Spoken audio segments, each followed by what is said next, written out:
December 8th, 2020, Fluency. At Milkovich Middle School, 434 students ride the bus to school. If 14 buses bring the students to school every day, how many students would be on each bus? So there's 434 students, and they're the ones who take the bus to school. 14 buses bring those students in. So 434 students are split in between 14 buses.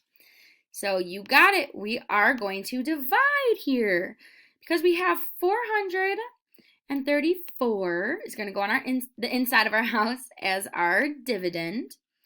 Those are the students that ride the buses, and they're split between 14 buses, which is our divisor. So that's going to go on the outside of our house. Now, can 14 go into 4? No. Can 14 go into 43?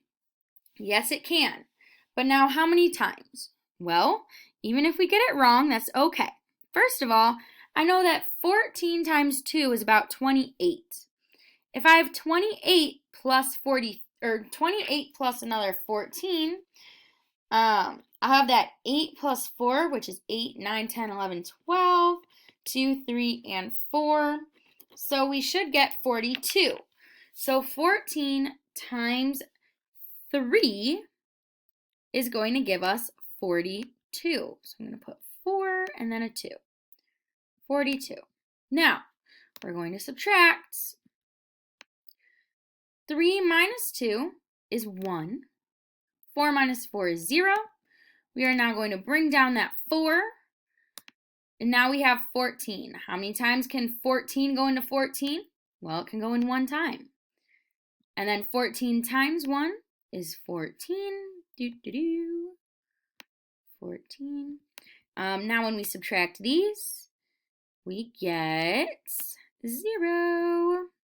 So do we have anything left to bring down? Nope. Do we have any remainders? Nope. So our answer is 31. 31 what? 31 what? It says how many students would be on each bus? Yeah, so there's going to be 31 students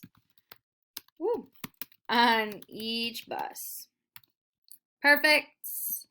And that's it for our fluency. Great job.